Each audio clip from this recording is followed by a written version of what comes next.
इस समय थोड़ी कमी जो है वो सरकार की व्यवस्थाओं की है कि यात्री बहुत हज़ारों रुपए खर्च करके हरिद्वार आ रहा है और बिना दर्शन करे जा रहा है। ये हरिद्वार के लिए और उत्तराखंड के लिए बड़ी दुर्भाग्य की बात है कि हम उनको व्यवस्थाएं नहीं दे पा रहे हैं। थोड़ा सरकार को और ज़्यादा इस और ध्यान देना चाहिए कि जितने भी यात्री आए उन्हें सबको दर्शन होने चाहिए। हम डिजिटल ज़माने की बात करते हैं, लेकिन आज हम ऐसी व्यवस्था क्यों नहीं कर पाए कि हम घर बैठे ही ऑनलाइन वहाँ पर रजिस्ट्रेशन करा देते। आप अपनी नाकामी को छुपा रहे हो, ये सीधा सीधा सरकार अपनी नाकामी को छुपा रही है कि हम ऐसी व्यवस्थाएं क्यों नहीं कर पाए। नमस्कार, मैं हूं आपके साथ विशाल गोस्वामी और आप देख रहे हैं द न्यूज़ वाला नेटवर्क।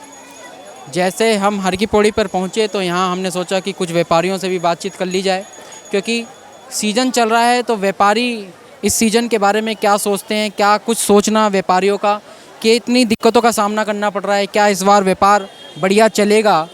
ये इस सभी जानकारी के लिए हमारे साथ हैं सुमित जी, व्यापारी नेता जो कि केंद्रीय अध्यक्ष भी हैं यूकेडी के, और हमारे साथ हैं भट्ट जी जो कि व्यापारी नेता हैं। सुमित जी, इस बार क्या लग रहा है, चारधाम यात्रा शुरू हो चुकी है, व्यापार क्या लग रहा है आपको कि इस बार कैसा चलेगा? देखिए, सर्वप्रथम तो आज बुद्ध पूर्णिमा की सभी देशवासियों को बहुत बहुत बधाई, शुभकामनाएं। देखिए, आज देखने को मिल रहा है कि हरिद्वार में बहुत उत्साह है यात्रा को लेकर, चारधाम यात्राओं को लेकर, परंतु इस समय थोड़ी कमी जो है वो सरकार की व्यवस्थाओं की है कि यात्री बहुत हज़ारों रुपए खर्च करके हरिद्वार आ रहा है और बिना दर्शन करे जा रहा है। ये हरिद्वार के लिए और उत्तराखंड के लिए बड़ी दुर्भाग्य की बात है कि हम उनको व्यवस्थाएं नहीं दे पा रहे हैं।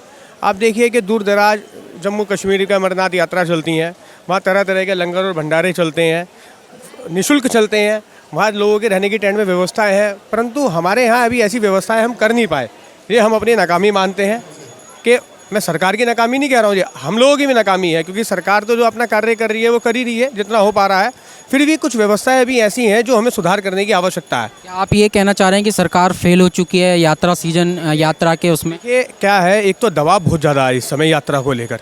आप मान सकते हैं कि अगर बद्रीनाथ जी की कैपेसिटी 20,000 है तो आदमी एकदम ही 60-70 हज़ार आ जा रहा है, और ऐसे के अंदर हम किसी को फेल नहीं कह सकते। हम इसमें सिस्टम की बात कर सकते हैं कि हमें एक सिस्टम ऐसा बनाना चाहिए कि हमें 20,000 25,000 का स्लॉट रखना चाहिए था। हम क्यों नहीं, आज डिजिटल ज़माना है, हम डिजिटल ज़माने की बात करते हैं, लेकिन आज हम ऐसी व्यवस्था क्यों नहीं कर पाए कि हम घर बैठे ही ऑनलाइन वहाँ पर रजिस्ट्रेशन करा देते। अगर 20,000 स्लॉट का रजिस्ट्रेशन होता तो घर से चलने वाले को पता होता कि मेरा रजिस्ट्रेशन हो गया है, वो आता तो उसे व्यवस्थाएं नहीं मिलती।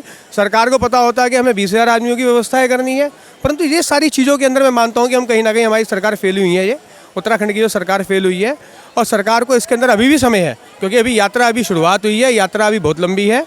इसके अंदर सरकार को एक बार पुनः विचार करना चाहिए, एक ऐसी व्यवस्था करनी चाहिए कि यात्री जब घर से निकले तो वो वहाँ से ऑनलाइन रजिस्ट्रेशन करा के निकले, ऐप के माध्यम से निकले, ताकि उसे पता हो कि जब वो हरिद्वार आ रहा है और यहाँ स्टे कर रहा है, उसके बाद जब चारधाम के लिए प्रस्थान कर रहा है तो उसे रास्ते में कोई अव्यवस्था देखने को ना। सरकार ने 31 मई तक के लिए रजिस्ट्रेशन बंद कर दिए गए हैं, और जो बाहर से यात्री आ रहे हैं, श्रद्धालु आ रहे हैं, वो जब रजिस्ट्रेशन के वहाँ पर पहुँचते हैं स्थान पर और देखते हैं कि वहाँ पर रजिस्ट्रेशन बंद है, इस बारे में आपका क्या कहना है? देखिए, ये बहुत गलत है। जो आदमी दूर दराज से आ रहा है यहाँ पे चारधाम दर्शन के लिए, और इस प्रकार की जो व्यवस्थाएं मिल रही हैं उत्तराखंड के अंदर, तो ये हमारे देश विदेश के अंदर उत्तराखंड का मैसेज अच्छा नहीं जा रहा है कि यात्री यहाँ दर्शन करने के लिए आ रहा है और आप यहाँ पे रजिस्ट्रेशन बंद कर दे रहे हो। आप अपनी नाकामी को छुपा रहे हो, ये सीधा सीधा सरकार अपनी नाकामी को छुपा रही है कि हम ऐसी व्यवस्थाएं क्यों नहीं कर पाए। मैंने अभी आपको क्यों कहा इस बात के लिए कि अगर सरकार इसके अंदर एक अच्छी व्यवस्थाएँ करती और ऐसी स्थिति बनाती कि एक स्लॉट आदमी का बुक हो जाता, तो आज ऐसी व्यवस्थाएं नहीं देखनी पड़ती। आज यात्री लाखों रुपए खर्च करके आ रहा है और आज वो वापस जा रहा है निराश होकर। ये हरिद्वार के लिए और हरिद्वार के व्यापार के लिए और चारधाम के लिए बहुत दुख की बात है। तो आइए, हमारे साथ भट्ट जी हैं कि भट्ट जी, जैसे कि सुनने में आ रहा था कि अयोध्या में राम मंदिर बन चुका है और इस बार यात्रा कम चलेगी, हरिद्वार में भीड़ कम होगी, क्या ऐसे देखने को मिल रहा है?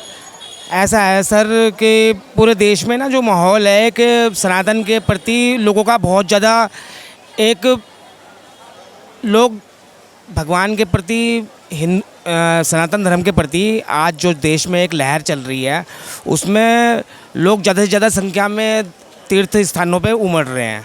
तो इसमें सरकार को अपनी अच्छी से अच्छी व्यवस्थाएं करके देनी चाहिए, ताकि तीर्थयात्रियों को, आने वालों को यहाँ पे आके परेशानियों का सामना ना करना पड़े।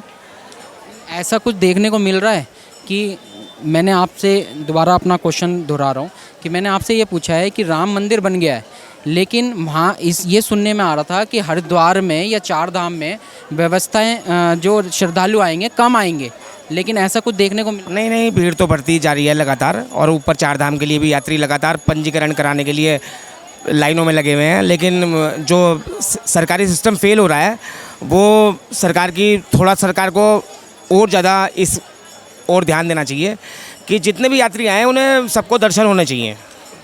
सुमित जी, जैसा कि देखने में आ रहा है कि श्रद्धालु आ रहे हैं, तो उनकी कोई व्यवस्था ऐसी करी गई है या व्यापारियों की तरफ से कोई ऐसी व्यवस्था हुई? देखिए, अभी तक तो कोई ऐसी व्यवस्था नज़र नहीं आ रही है। आप भी घूम रहे हैं शहर के अंदर, अगर आपको ऐसी व्यवस्थाएं दिखाई देती तो आप मुझसे ये क्वेश्चन नहीं पूछते, आप वो व्यवस्था दिखाने का काम करते इस समय।